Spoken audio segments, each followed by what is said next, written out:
Jadi intinya adalah meskipun pekerjaannya berat ya, para petani, kemudian para buruh tani, pekerja berat yang lain, tetap dia wajib berpuasa.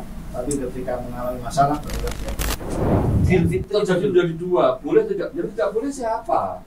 Ini boleh kabeh saling melengkapi. Yang tidak boleh siapa? Katanya kamu nggak boleh udah. Nggak boleh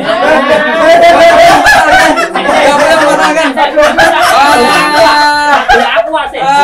Ini berbuat tak tulis satu. Tidak boleh.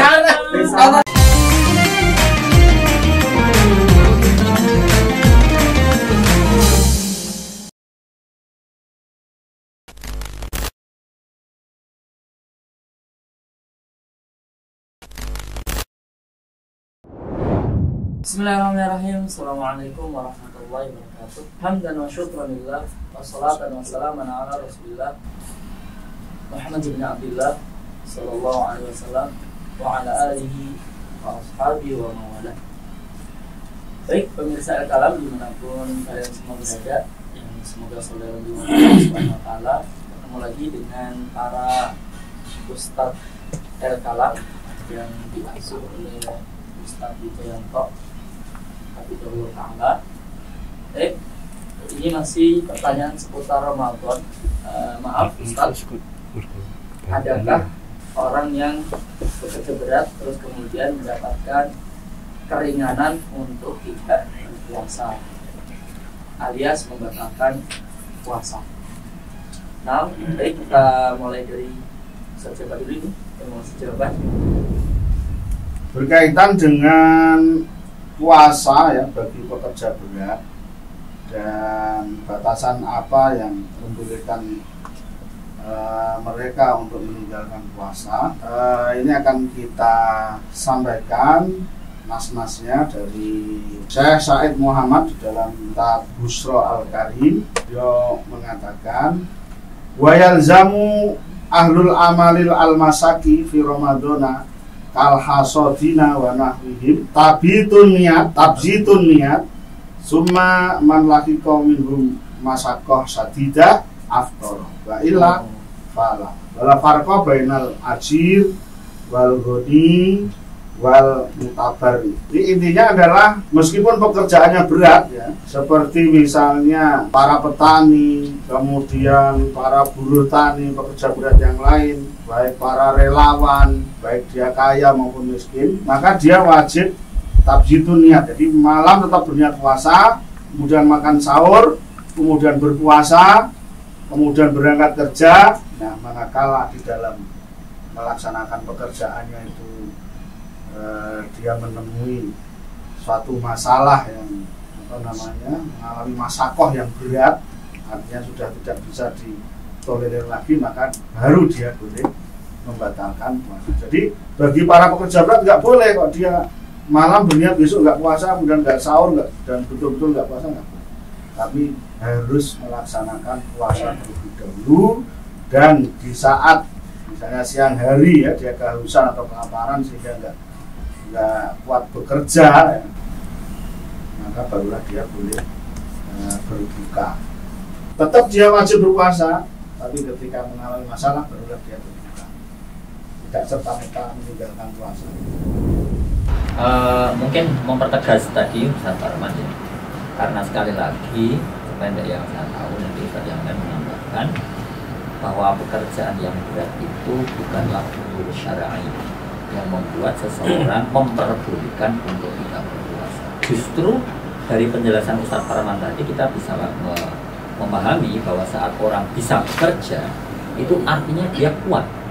Wong kerja aja kuat, apalagi selama ini kan orang berdalih ya, saya kan dapat proyek beratusan lama seperti itu.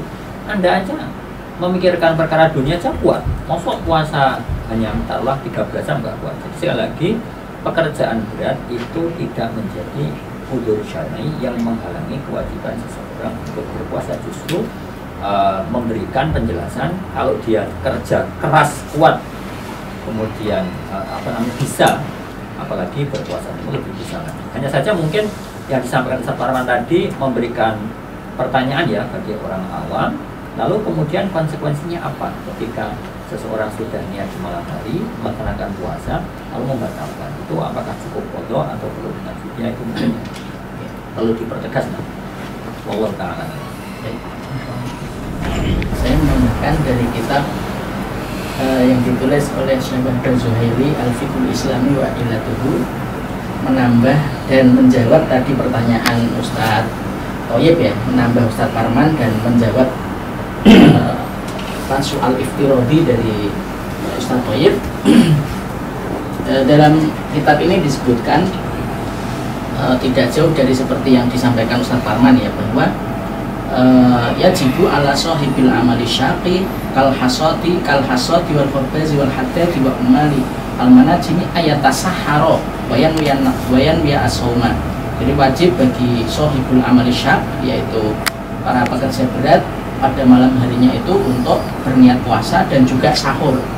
Fa in hasalalahu atasun syadid au ju'un syadid yukhafu minhu darar jazalahu al-fitru. Jika di pertengahan melaksanakan puasa itu terjadi haus yang sangat atau kelaparan yang sangat, yang dari situ nanti dikhawatirkan munculnya mandorot, maka boleh baginya berbuka puasa wa alaihil qadha, tapi tetap wajib baginya untuk mengqadha puasa yang ditinggalkan tersebut. Sebagaimana firman Allah, wala taqtulu anfusakum innallaha kana bikum rahima, dan janganlah engkau membinasakan dirimu sendiri, sesungguhnya Allah sangat kasih sayang kepada kalian. Wallahu ta'ala. Keluar dari boleh, karena memang agama Islam itu dinul yusrun ya. Sehingga kalau orang melakukan pekerjaan itu tarik atau tiba-tiba memang memberatkan tubuhnya sampai dia yatadorrar, kalau tidak berbuka akan mendatang masalah, itu boleh. Namun yang menjadi pertanyaan, ini yang memang kita agak riskan bahasnya, karena apa? Nggak usah dikasih hukum seperti ini, banyak orang nggak berpuasa, sekedar sebagai marketing, sales, itu banyak sekali kita saksikan ketika Ramadan, banyak nggak berpuasa. Sampai di Pati itu ada rumor ketika itu, bukan rumor serius, sebuah warung yang banyak didatangi para sales-sales itu, maaf ya, banyak orang nggak berpuasa lah nongkrong di situ, itu ambruk di siang bolong ketika pas Ramadan. Itu sempat viral di Pati itu. Artinya apa? Kalau kita membuka sebuah celah yang menjadikan orang itu akhirnya meremehkan agama, ini juga masalah. Maka saran saya, siapapun Anda sebagai pekerja ketika Ramadan hendaknya bertakwa kepada Allah. Puasalah, mencoba puasa. Ya, karena dia akan menjadi masalah kalau nanti ada pertanyaan gini, gimana? Ini pekerjaannya keras, walau dia nggak punya uang untuk bayar fidyah. Jangankan kok pondok, puasa aja nggak bisa, karena pekerjaannya keras, pekerjaannya berat. Ya, dan dia nggak bisa bayar fidyah. Terus apa dia mau selamanya tidak berpuasa sebagai orang muslim? Nah, akan menjadi sebuah masalah. Makanya ini menjadi catatan kecil saja bagi para pekerja yang itu pekerjaannya keras, maka tetap berpuasa. Kalau memang tubuh ini tidak memungkinkan, tidak kuat, bahkan mungkin akan pingsan kalau diteruskan puasanya, silakan dengan ketentuan bayar dia kodok. Kalau bisa saya bebas alaikal kodok wa alaika ma'al qada'i it'amu miskin an kulli yaum. Ya qada ya it'amu miskin. Ya qada ya it'amu miskin. Ya. Saya kira itu. Dan kalau boleh ada pertanyaan, kalau nggak punya uang bagaimana kan? Miskin atau kosong. Ya. Kalau pekerjaan dia dan bisa dipindah di waktu malam, walhasil seorang muslim hendaknya bertakwa pada Allah. Kalau dia punya tabungan dan kerjaan dia keras, misalnya jalan raya itu ya, bocor ya, bocor atau ngaspal itu kan panas berat. Kalau dia punya tabungan libur, kan seorang muslim bisa merencanakan. Satu bulan saja dalam 12 bulan dia libur bekerja, dia fokus, atau dia bertakwa pada Allah, cari pekerjaan yang lain. Tabungan Ramadan. Cari pekerjaan yang lain, seperti buruh sawah yang ringan, di tempat yang teduh, membersihkan sawah, setengah hari istirahat, Mungkin. Mancing mungkin bisa Ustaz di laut. Cuman kalau dapat kerapu kan mahal di Iya, bisa lah. Iya mancing. Ya, daripada ngecot, Mancing layur, ikan layur. Enak bahasa Artinya rukhsah dalam Islam ini benar-benar dipakai jika dalam kondisi darurat. Saya tambahkan maktok Ustaz Sigit ya. Ustaz Sigit sudah menyampaikan, tapi untuk maktoknya atau referensinya itu ada di sini, yaitu pendapat Imam Abu Bakar Al-Ajuri. Dia mengatakan mansun aduhu syaqotun, barang siapa yang pekerjaannya itu berat, fa in khafa bisawmi talafat, jika memang dengan puasa dia khawatir terjadi kerusakan atau resiko pada fisik, aftara wa qadha, dia berbuka dan mengqadha.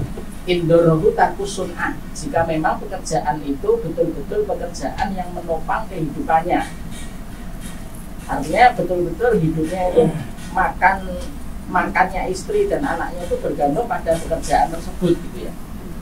Fa ilam yadurruhu tarkuha asima bil fitri, jika meninggalkan pekerjaan itu tidak bermasalah bagi dia, artinya masih ada tabungan atau celengan atau bisa pindah ke pekerjaan lain yang serupa tapi dengan gaji yang mungkin sedikit lebih kecil, ya nggak apa-apa kan, Tapi bisa mencukupi, maka asima bil fitri, dia berdosa ketika membatalkan puasanya tersebut.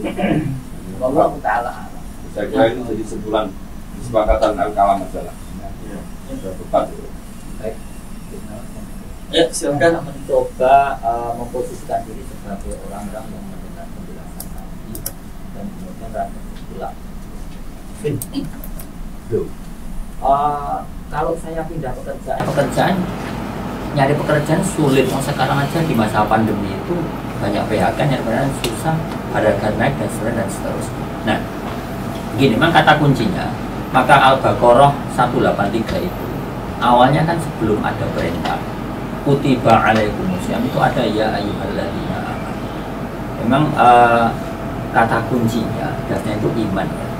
Kalau orang itu iman kepada Allah, berarti iman kepada kekuasaan Allah, bahwa Allah itu Ar-Razzaqu dzul quwwatil matin, Maha memberi rezeki. Itu insya Allah kekhawatiran itu, asumsi itu dengan keimanan yang kuat akan terpecahkan.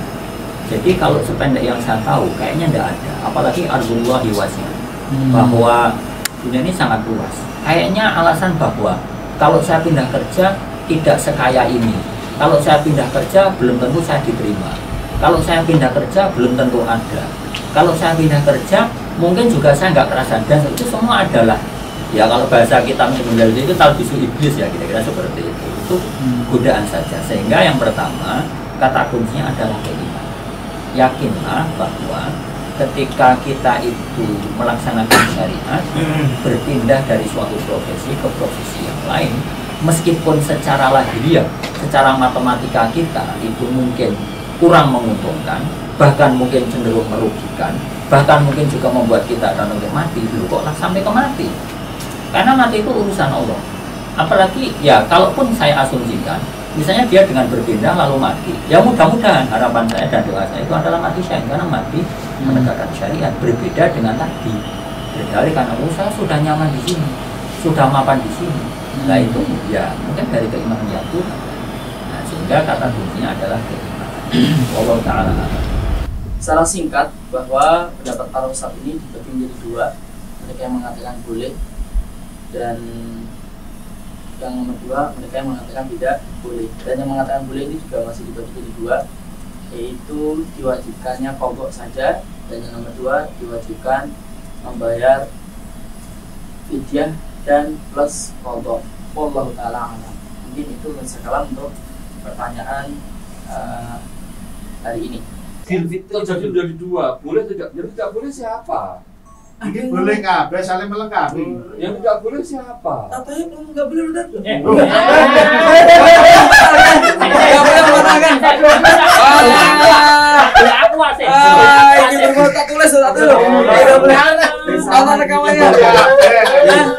Modul.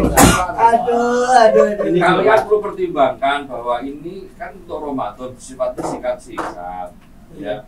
Maka nak kesimpulan singkat itu yang disebut al-kalam yang mana nanti? Itu aja saya kira yang perlu jadi kesimpulan al-kalam. Kabeh mewajibkan poso Satu, sih. pertama kesimpulan tadi boleh. Yang kedua tapi jangan meremehkan terus juga iki mau gini Ustaz Dewi. El Kalam.